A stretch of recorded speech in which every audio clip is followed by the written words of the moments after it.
The desert gave him silence, but not peace. One morning, Silas Boone found a wrecked wagon and a starving girl, whispering that her mama went for water days ago. He took her in, lit a lantern every night so a mother who'd never return could still find the way. But the law came hunting, calling her a ward of the state. Would Silas surrender her or defy the badge for the sake of one child's voice? The Arizona sun had a way of flattening the land until nothing seemed alive but the wind itself. Silas Boone, a widower of 10 years and once a cavalry scout, was no stranger to silence. His shack sat a mile outside Dry Creek, weathered gray boards groaning whenever the desert wind pressed against them. He liked it that way, quiet, away from questions, away from pity. That morning, though, silence broke. As he rode the narrow trail toward the low hills to check his snares, something sharp caught his eye against the dun-colored sand, wood splintered and bleached by the sun. A wagon, busted near in half, its wheels sunk halfway into the loose earth. Silas slowed his horse, sliding down with the caution of a man who had seen ambushes born out of less. The closer he stepped, the more the smell of dust and dried leather filled his nose. No horses, no people. Just the carcass of a wagon that had clearly met its end in a windstorm. Then he heard it, a whisper, faint as a reed in the wind. He pushed aside a strip of canvas. Inside, curled tight as a jackrabbit, lay a girl no older than 6 or 7. Her lips were cracked, her dress torn at the hem, and her eyes stared at him wide and unblinking. "Ma went for water," she rasped, voice dry as gravel. "She'll be back." Silas crouched low. His hand went to his canteen, tilting it toward her mouth. She drank in tiny swallows, coughing once before clutching it with surprising strength. "How long's she been gone?" he asked softly. The girl shook her head, eyes shifting toward the horizon as though the desert might answer. "She said she'd be quick." Her voice broke on the last word. Silas waited there with her as the hours burned. He scanned the horizon until his eyes watered, but the desert offered nothing. He had buried too many men not to recognize the truth. Whoever her mother was, the desert had already claimed her. By mid-afternoon, the girl's head had fallen against his arm, too weak to protest when he lifted her out of the wagon. She weighed almost nothing. "Come on, little one," he muttered, more to himself than her. "We'll wait together." At his shack, he laid her on the narrow cot opposite his own. He boiled water for beans, though she was too weak to eat. She sipped broth and watched him with wary eyes, like a coyote that hadn't decided if it trusted the campfire. When night came, Silas lit a lantern and set it on the porch rail. Its glow pushed against the darkness, a beacon against the endless stretch of desert. The girl stirred awake and saw the light. "She'll see it," she whispered. Silas swallowed hard. "Yes, ma'am. She'll see it." The lie sat heavy in his chest, but he left the lantern burning anyway. Some promises weren't meant for truth. They were meant for comfort. As the desert cooled and the coyotes called from the far hills, Silas sat by the window with his rifle across his knees. He listened to the girl's shallow breathing, steadying his own against the memory of another life, his wife's fevered gasps in their final days together. He had not been able to save her. Perhaps this was the Lord's way of asking him to try again. Her name, he learned before dawn, was Annie. But Dry Creek was a town that liked its order neat, its stories tidy. And a widowed scout with a strange child at his hearth was bound to set tongues wagging. The morning after bringing Annie home, Silas Boone woke to the sound of small feet padding across his shack. She moved slow, cautious as a wild thing, running her hand over the rough plank wall as if to test whether it was real. Silas rose from his cot, boots creaking on the floor. "Hungry?" he asked. The girl nodded, though her eyes never left him. He fried cornmeal cakes in his old iron pan, sliding one onto a tin plate with a dab of lard. Annie picked it up with both hands, eating as though afraid someone might take it back. Crumbs scattered across the table. "You'll get another," Silas said, pouring her a cup of milk. "A man can't work on an empty stomach. And neither can a girl." She glanced up then, a flash of surprise in her dark eyes, as though no one had ever called her part of work worth doing. By noon, Silas had patched the rip in her dress with coarse thread pulled from an old flour sack. The stitchwork wasn't pretty, but it held. Annie watched him the whole time, chin resting on her knees. "You sew like my mama," she whispered. Silas's hand stilled on the needle. He cleared his throat and knotted the thread. "Reckon she taught you plenty." "She sang when she worked," Annie added. Silas didn't answer. He hadn't sung in years. That afternoon, He walked her through the small yard behind the shack. The chickens scattered at their approach. He showed her how to scatter grain from her palm, and she laughed when the birds rushed in, pecking at her skirt. Later, she carried a bucket of water from the well, staggering under its weight until Silas steadied her arm. "Don't spill it all," he said gently. "Every drop counts." By the time they sat on the porch, the sun slanting low across the desert, Annie had learned the calf's name, Old Molly, and christened a runt chick Button. When the calf sneezed, she giggled so loud the sound startled even Silas. He realized he hadn't heard laughter in that shack since before his wife's fever carried her away. That evening, he saddled his horse and rode into Dry Creek. Annie clung to his back, small arms wrapped tight around his waist. The general store smelled of flour and kerosene.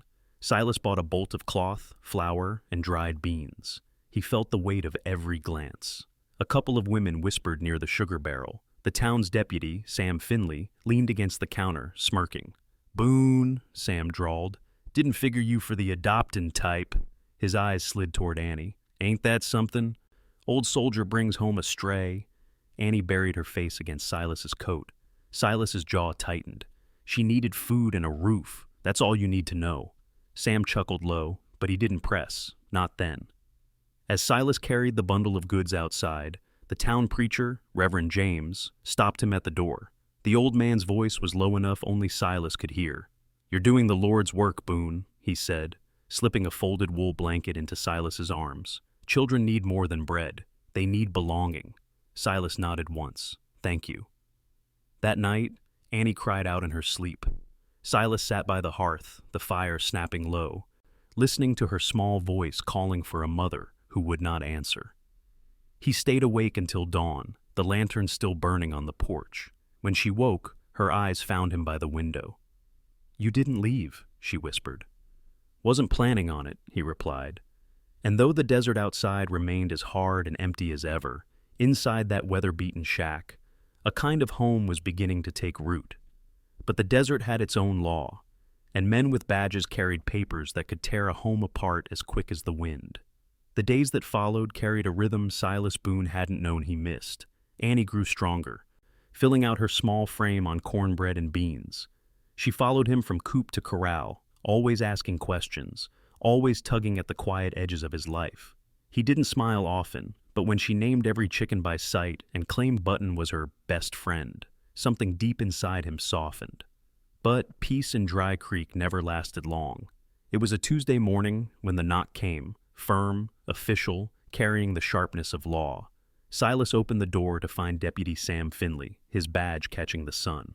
Finley was a tall man, slick hair combed flat, a habit of chewing on his words as though savoring trouble before it began. "Morning, Boone," Finley said, unfolding a paper with deliberate slowness. "Judge signed an order. Says here you're harboring a ward of the state." Annie froze where she was sweeping near the hearth. Her eyes darted from Silas to the deputy, wide and fearful. Silas's voice stayed even. "She's a child, Finley, a hungry one. I gave her food, same as any man ought." "Not the point," Finley replied, tapping the paper. "Law says she belongs in the county orphanage over in Winslow. Proper guardianship, schooling, all that.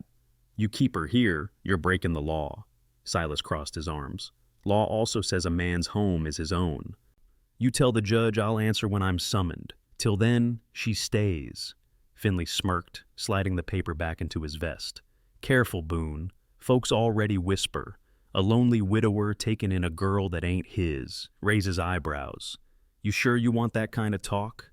Annie dropped the broom and rushed to Silas's side, clutching his leg. Silas rested a steadying hand on her shoulder. "You've said your piece," he told the deputy. "Now ride on." Finley studied him for a long moment, then tipped his hat mockingly. "Suit yourself, but the judge don't take kindly to defiance. Enjoy your little homestead while it lasts." When the deputy's horse kicked up dust down the road, silence filled the shack again. Annie buried her face against Silas's coat. "Are they going to take me?" she asked, voice muffled. Silas knelt so they were eye to eye. "Listen here, you're safe with me. Papers or no papers, I gave my word, and I don't break it." Her small fingers clung to his sleeve as though testing whether promises could hold against the world. That evening, Silas rode into town with Annie in tow. He needed supplies, but more than that, He wanted folks to see the truth of them together. At the mercantile, whispers followed as always. Yet when the preacher passed, he paused long enough to lay a hand on Annie's head and murmur, "God bless you, child." He gave Silas a look that carried both warning and respect. Still, the tension rode home with them, thick as desert heat. Silas split wood until dusk, each strike of the axe hammering his resolve. Annie sat nearby on the porch, stitching a scrap of cloth with thread he'd given her, mimicking his earlier mending. Every now and then she glanced toward the lantern hanging on its post, already lit against the fading sky. "Will Mama see it tonight?" she asked softly. Silas's throat tightened. He set the axe aside, wiping sweat from his brow. "Maybe not your mama, but maybe somebody else lost out there will. Sometimes a light's enough to guide more than one's soul." Annie nodded, satisfied with the answer. She curled up near the fire later, drifting into sleep with Button tucked under her arm. Silas sat awake long after, staring at the flame of the lantern outside. Trouble was gathering, same as storm clouds. Finley had the law on his side, but Silas had something else. A promise, a child's trust, and a stubbornness the desert itself hadn't broken. And when the law came knocking again, as he knew it would, he would be ready. But Dry Creek had a way of testing every man in the open. The church picnic would prove it, where whispers turned to stares and silence to judgment. The church bell of Dry Creek rang across the valley, its sound drifting through mesquite and sage. It was Sunday, and Silas Boone, true to his word, had promised Annie they would attend the church picnic after service.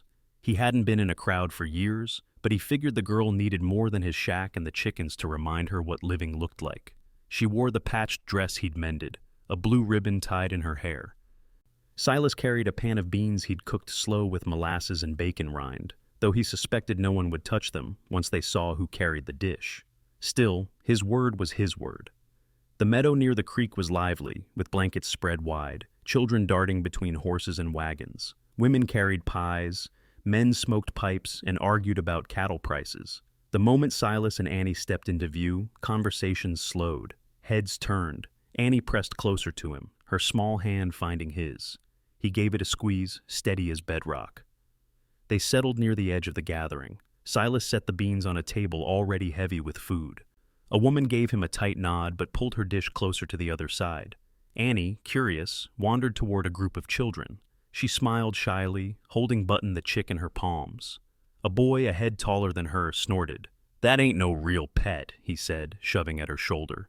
Annie stumbled, but she didn't fall. She shoved back, fierce and quick. The boy yelped, startled more than hurt, and others laughed. Annie's chin lifted, defiant. Silas watched from a distance, his jaw tight, but he didn't move. She needed to stand on her own feet, and by the look of her, she had. Reverend James had seen it too. He cleared his throat and called for everyone's attention. The preacher was not a loud man, but his words carried. "Neighbors," he said, "I know some of you question what you see, but I tell you plain, this child is watched over, not by strangers in Winslow, not by chance, but by a man who keeps his word." Murmurs swept through the crowd. Some nodded, others turned away. Silas stayed seated on the edge, Annie climbing into his lap as though the whole meadow had suddenly shrunk around them. The preacher's words did not silence judgment, but they planted a seed. For the first time since bringing Annie home, Silas felt the faintest shift in the air. Not acceptance, not yet, but something short of condemnation. They ate in relative quiet. Annie tried a slice of apple pie someone left unattended and smeared her face with juice. Silas wiped her mouth with his kerchief, pretending not to notice the smirks from a cluster of townsfolk. When the hymn singing started, Silas kept his baritone low, joining only when Annie tugged his sleeve and whispered, "Sing like Mama used to." He cleared his throat, voice rough at first, but steady enough to match hers when she hummed along. For a moment, it was only the two of them against the valley wind. But whispers traveled faster than hymns. By evening, word of Annie and Silas sitting together at the picnic had reached the county judge. As the wagon rolled home beneath a bruised sky, Silas felt the weight of what was coming. Trouble never rode alone in Arizona. It came with papers, with badges, and with men like Finley eager to twist both. Annie leaned against his arm, already half asleep. "That pie was good," she murmured. Silas smiled faintly into the dusk. "We'll make our own someday." The road stretched long and uncertain before them. But one thing was clear. The storm he had been dreading was almost at his door. And when Silas finally led Annie back to the wagon wreck, the desert gave up its secret, a grave marked with stones and a locket swaying in the wind. The picnic had left Silas Boone restless. The preacher's words gave him a measure of support, but whispers spread like wildfire, and he knew the judge would not ignore them. Annie seemed unaware of the storm brewing, skipping after Button and humming off-key songs as though she had always belonged on his land. But Silas carried another weight, one that grew heavier each time the girl asked, "Will Mama find us soon?" One morning, with clouds bunching along the horizon, he saddled his horse and lifted Annie up in front of him. "We're riding out," he said simply. "Where to?" she asked, clutching the horn of the saddle. "Back to where I found you." The trail stretched long, the desert wind sharp with the smell of mesquite. Annie stayed quiet, perhaps sensing that this ride was different from their usual errands. When they reached the stretch of broken land, the wagon lay just as they had left it, bones of timber half buried in sand, canvas fluttering in tatters. Silas dismounted, steadying Annie as she slid down. "Stay close," he said. Together they followed the faint traces of hoof prints leading away from the wreck. The prints, hardened by sun, ended near a dry creek bed shaded by a lone cottonwood. There, nestled beneath the tree, was a shallow grave marked by carefully stacked stones. A small locket hung from a branch above, swaying in the wind. Annie stared, her small hand tightening in Silas's. "Mama?" The word trembled, fragile as glass. Silas removed his hat, kneeling beside the grave. He reached down, brushing sand from the stones, and then laid a cluster of wildflowers he had gathered along the ride. His voice was rough when he spoke. "She's at peace now, Annie. The desert don't give much, but it gave her rest." The girl didn't cry, not then. She only stood silent, eyes fixed on the locket. Slowly she let go of Silas's hand and reached for it.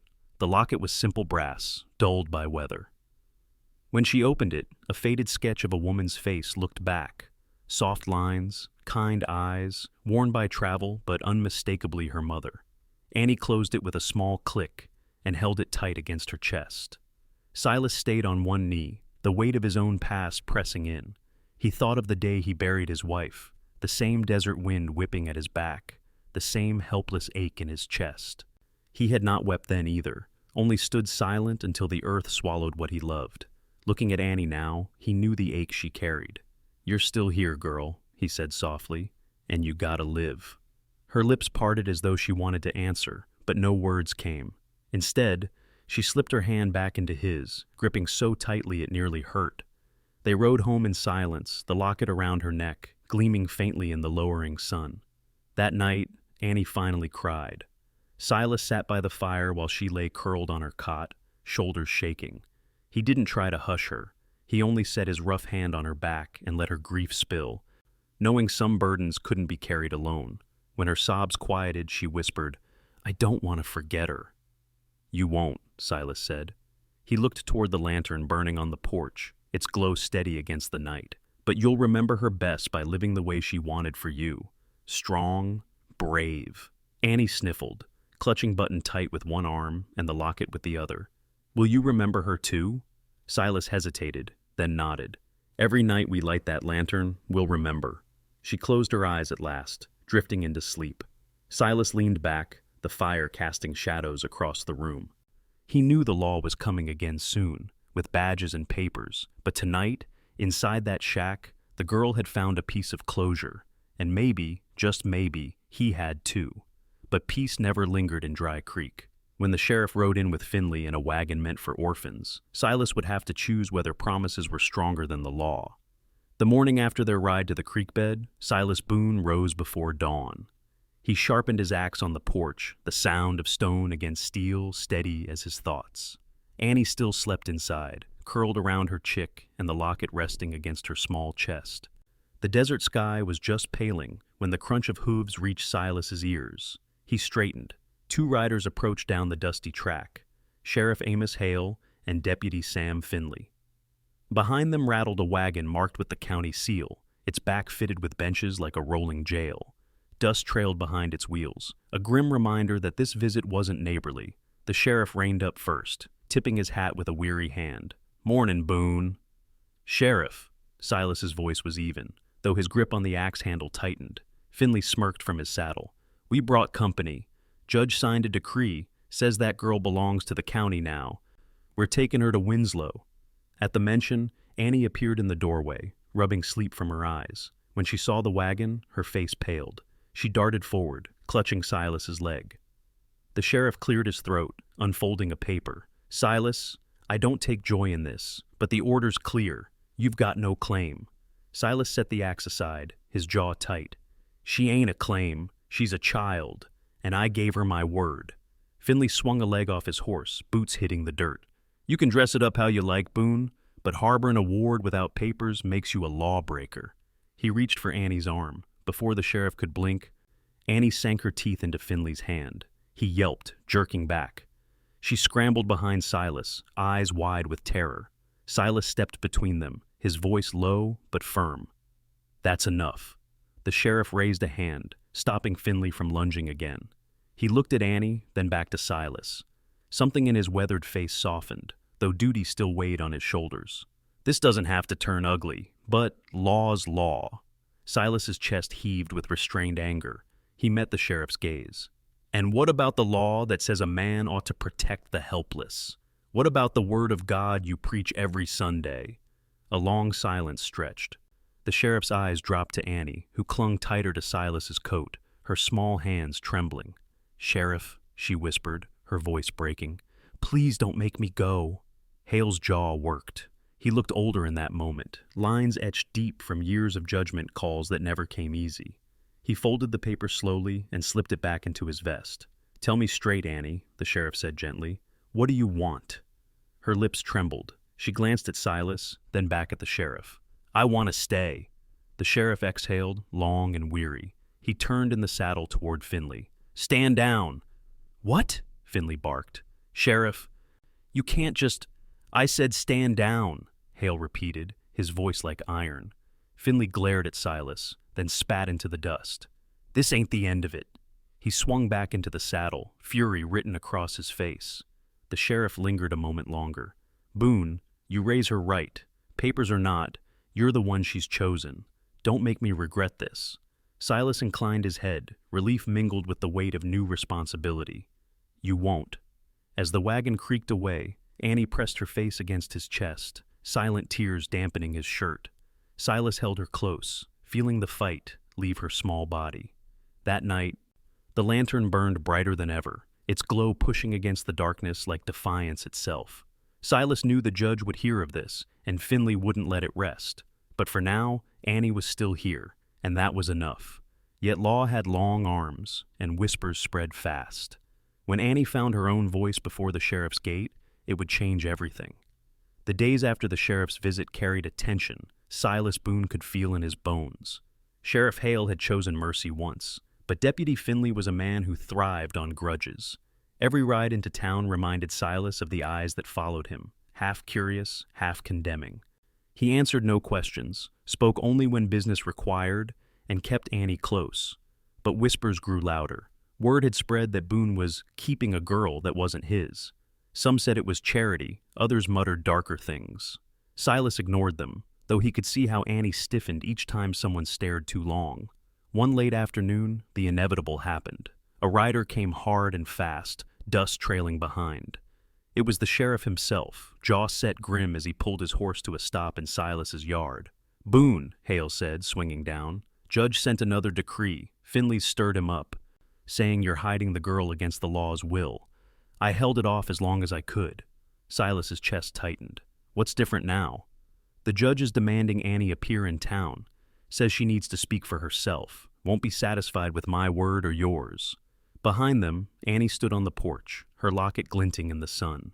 She looked so small, yet her eyes had grown older these past weeks. Silas crouched to her level. "You don't have to be afraid, Annie. Just tell the truth." Her hands trembled around the locket. "What if they don't listen?"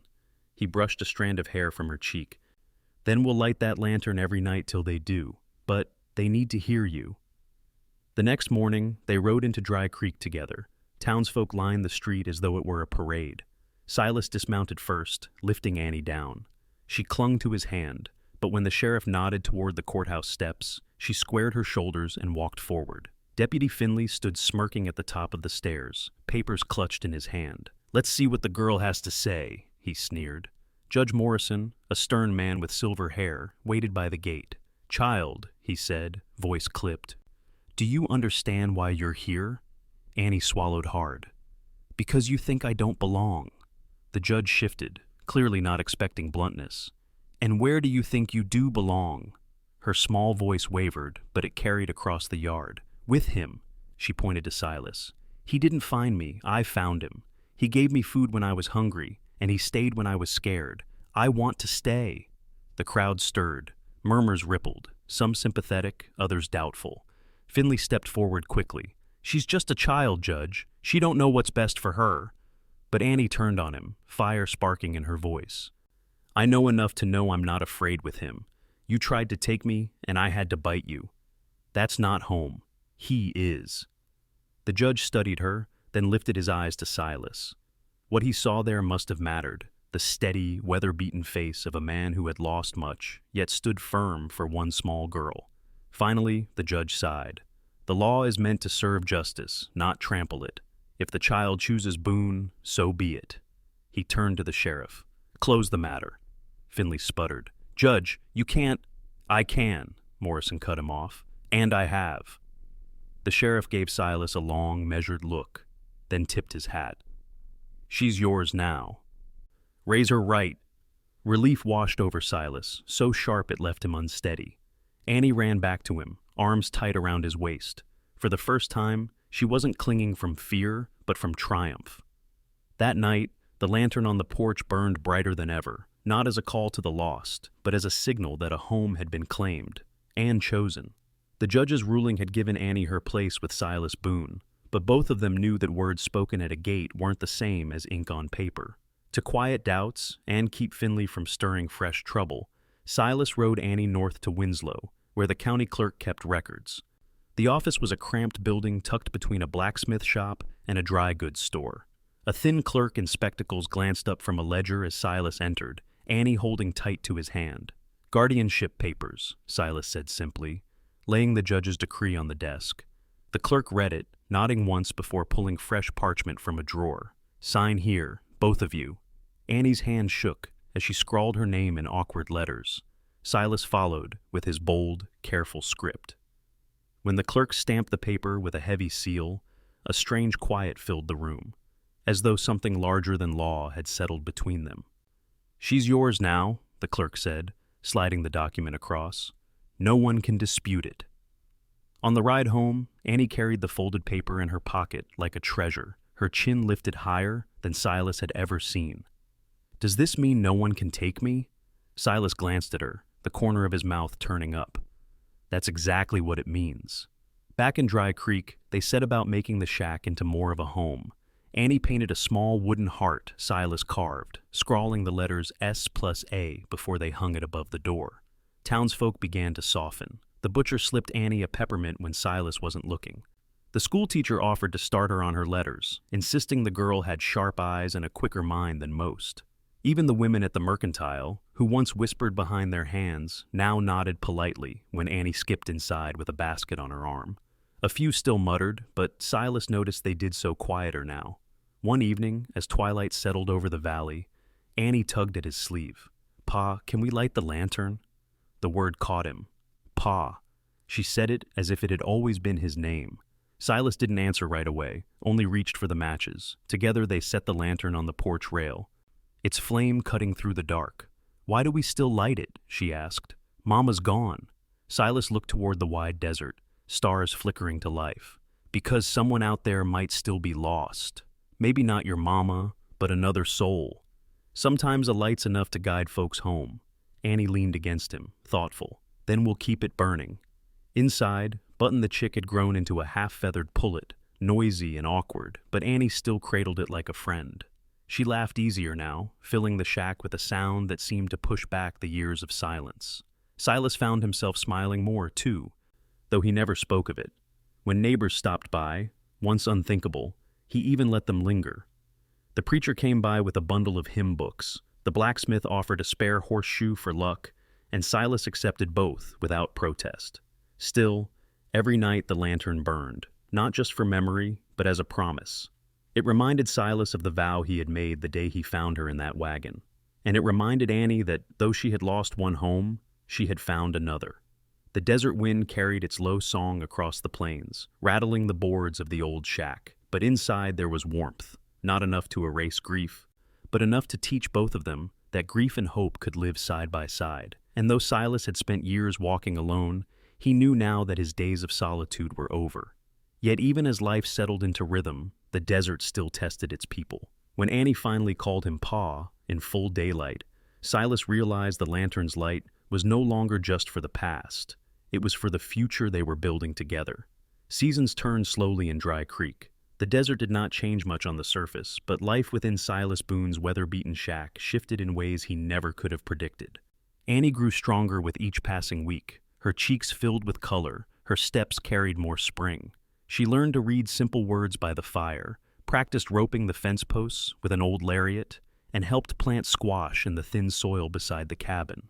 Neighbors who once whispered began to nod in greeting. The schoolteacher praised Annie's sharpness, telling Silas quietly that she had a gift for numbers. The butcher still slipped her peppermints when she ran errands. Though prejudice had not vanished completely, the town slowly adjusted. The story of the orphan girl and the scout becoming less a curiosity and more a fact of Dry Creek. For Silas, every day carried a new test. He had lived years in solitude, bound by grief and memory. Now, he found himself listening for Annie's laugh, looking forward to her endless questions, even planning the future in a way he once thought impossible. It unsettled him at first, hope always did, but it also gave him strength. One late afternoon, as the sky burned red against the mountains, Annie helped him drive the calf into a pen. Dust rose around them, clinging to their boots. She wiped her brow with the back of her hand and grinned. "Pa, did you see that? She went right where I told her." The word caught him again. Pa. This time, in the bright light of day, not whispered or hesitant, just certain. Silas swallowed against the lump in his throat. "Reckon she did. Calf's got sense enough to listen when you speak." Annie giggled, proud and breathless. She climbed onto the fence rail, swinging her legs, the locket glinting at her throat. "You know, I think Mama would be glad I found you." He looked at her long, steady, the ache of memory settling into something gentler. "I think so, too." They ate supper by the fire that night. Beans, cornbread, and a handful of roasted squash seeds Annie insisted on saving for planting. Afterward, she curled up with Button in her lap, reading haltingly from a worn primer. Silas listened, nodding at each word she managed, correcting only when needed. "You're doing fine," he said when she sighed in frustration. "Takes time, but you'll get there." Annie looked up, her eyes catching the firelight. "You didn't give up on me, so I won't give up on me either." Silas smiled faintly. The girl was teaching him as much as he was teaching her. Later he stepped onto the porch. The lantern burned steady, its glow stretching into the dark, as it had since the day he first brought her home. Only now, it wasn't just a beacon for someone who would never return. It was a promise, a marker of the life they were building. The windmill creaked softly, turning slow in the night breeze. Coyotes called from the far hills. Silas breathed deep, the weight of loneliness easing at last. Inside, Annie slept with Button tucked beneath her arm, the locket resting against her heart. She had lost a mother, but she had found a father in all but name, and Silas, once resigned to silence, had found laughter and belonging in a child's voice. The desert had tested them, but it had not broken them. It had given them to each other. As dawn neared, Silas adjusted the lantern wick, watching the flame flare brighter. Some lights were meant to guide the lost. Others were meant to mark a home. His lantern, he realized, had become both. And for the first time in years, Silas Boone was not just surviving, he was living. If this story moved you, don't forget to like and subscribe. Your support helps us keep telling the truth.